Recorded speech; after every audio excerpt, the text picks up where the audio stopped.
when one looks about our country and at other countries, it's clear that things are in a complete disarray. There is societal meltdown, it seems, at least if one watches the mainstream media. There's rioting, looting, protesting. The protesting seems to just go on and on and on. It doesn't seem to really end. And some of these organizations that are actually doing the rioting and the protesting are openly Marxist. You can simply look at their websites to see that they are, in fact, openly Marxist. And what this is a sign of is that Marxism has made significant inroads into our society, into our country, its institutions, etc. Bella Dodd, in her book, The School of Darkness, chronicles how, step by step, the communists took over various institutions and areas of our country. When one looks at the behavior of communists, not just in the way that Bella Dodd describes it, but in ways in which many books describe it, some of those books we will be mentioning in this series,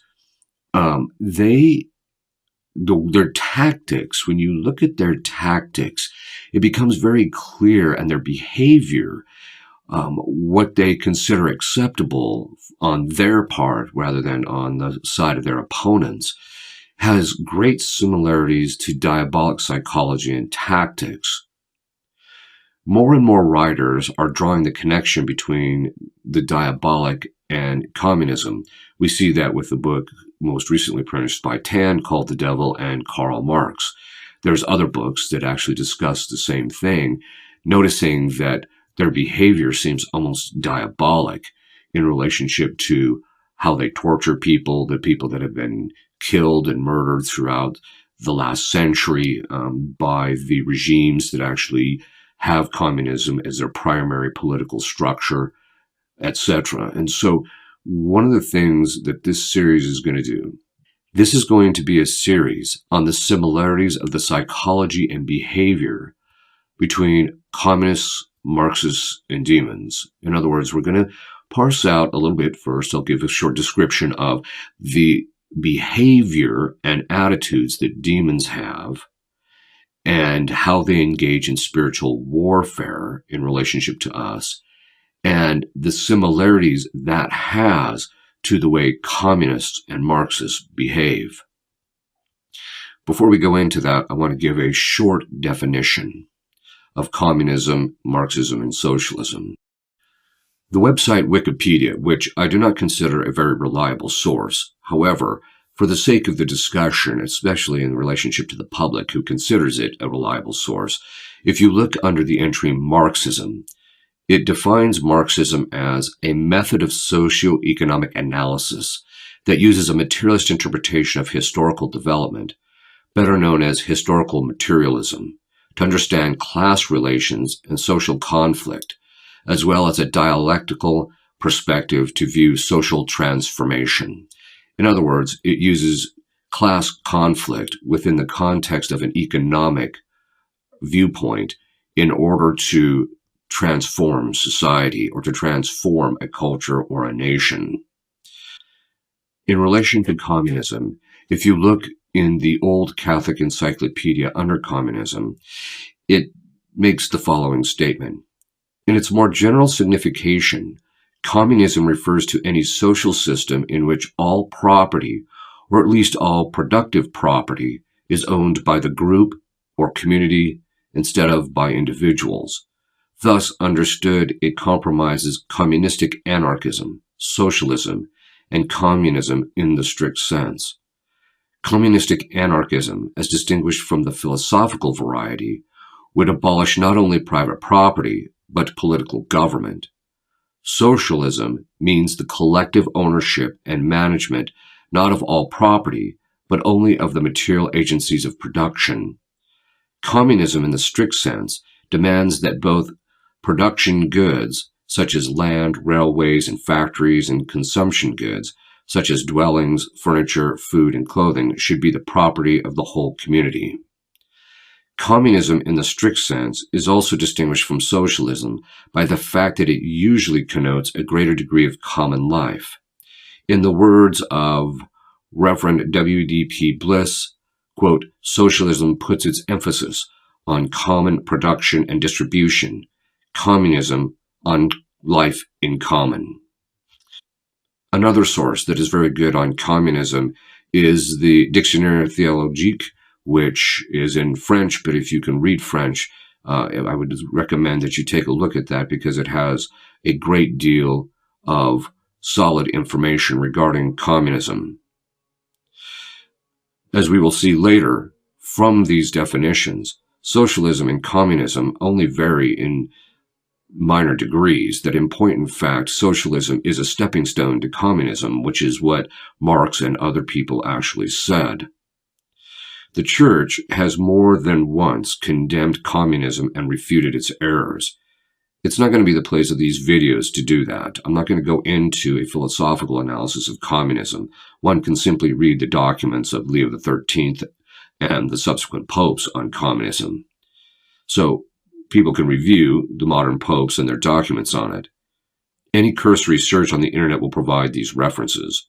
It is also not the place of these videos to give a detailed analysis to Marxism and communism, but to provide the viewer with the sense of the psychology behind communism and how it is specifically similar to, and in many ways, the same as diabolic psychology.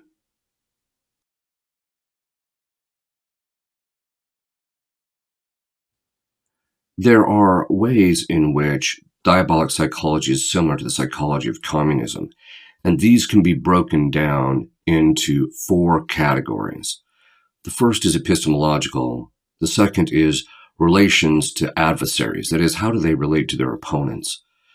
Third is the modes of operating, or modi operandi, that is, how they proceed in their takeover of various locations and how they proceed in their own behavior. And finally, the relationship to morality, which we will complete this series on. This first part, I want to talk about in relationship to the areas of attack, that is, how they attack people and things of that sort. I want to talk first about the epistemological side. Now, epistemology is the science in which we study, it's a branch of philosophy, in which we study how man knows reality, ultimately. And so this epistemological consideration in the first part, so there will be a series of videos, short videos, on areas of their behavior that touch upon epistemology, that is, how they control what people know and how they know it. So the first area that we want to take a look at is control of information. It is all about epistemology in this sense. In other words, the way they control what people think, the way they control people's behavior is by controlling people, by controlling the knowledge that they obtain. That is, they control the sources of knowledge. So in relationship to demons, how do they affect our knowledge? Well, demons have access to our bodies, and part of our body is the brain, and the brain actually performs a variety of different functions. It's the material side of the intellect, and part of that is the imagination, and also what St. Thomas calls the cogitative power. It's the part of the brain that has the ability to make associations. So once something comes into the imagination through our senses, then the cogitative power makes certain associations in relationship to that. There's also a part of the brain that does interpretation in relationship to emotions. That's also part of the cogitative power in the Thomistic sense.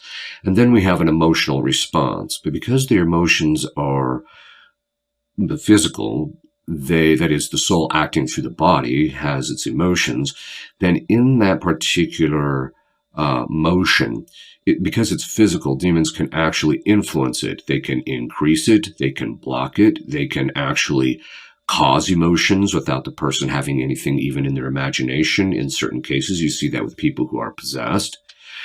And so very often what they'll do is they'll put something in the imagination, they'll put a perspective on that, and then the emotions are moved by what's in the imagination. And so then the person will have a specific emotional response. So demons can move the emotions by the perspective they put on our image in our imagination, what we're thinking about, and then they can move the emotions. Now, sometimes they just do one or the other. They rarely do the moving the emotions without something in the imagination, but that does happen with people who have diabolic obsession or who are possessed. But in normal temptation, they normally don't really do that. What they usually do is put something in the imagination, and then they'll try and drive the emotions in relationship to it. The point being is we can't know anything, St. Thomas Aquinas says, in this life without the imagination. So even when the immaterial part of our intellect, which he calls the possible intellect, which has the ability for self-reflection and judgment and things of that sort, we can't do those things without the imagination, because it depends on the imagination, both for its content, which it extracts into concepts, which the agent intellect does. And then it also needs it to make judgments. That is, we convert back to the image in our imagination in order to make judgments. So if I want to know that all dogs are four-footed, I have to look at the image in my imagination to imagine dogs, and I can't imagine any dogs that aren't four-footed unless, of course, they've lost them unnaturally. So I have to look at the image in my imagination. So demons control the information by affecting the image or trying to control our images in our imagination. This is done through ordinary temptation. Every human being has experienced it. They will simply put put a perspective on the image in the imagination, and then, or they'll affect the imagination, and that's just ordinary temptation. But they can also, when a person reads things or looks at certain things, they can put a commentary, that is, they can put his perspective on it to affect the person's input of information.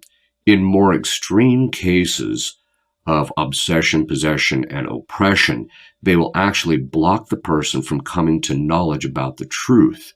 And the reason being is because once the person recognizes the truth of a situation, the demons hold, because demons, their hold on us is in large part connected to error. That is, we have an erroneous understanding of something, and once we come to the truth and the knowledge of that, then we are freed from their grip. And so this means that the demons want to control what people know in order to control their behavior. They only want to allow information which promotes their viewpoint. They manipulate the images and the talking points that we experience. The exact same thing is true in relationship to communists. They try to control all the sources of knowledge. Then even in those that aren't under their control directly, then they will try to block them so that people can't get access to alternative forms of news or information. They will also, whenever the image is presented on the mainstream media of a particular event, you see this very often with certain news media outlets.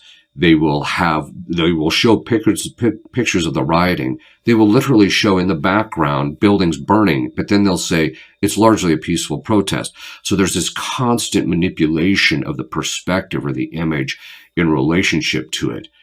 In the end, they just want to control the information that people have.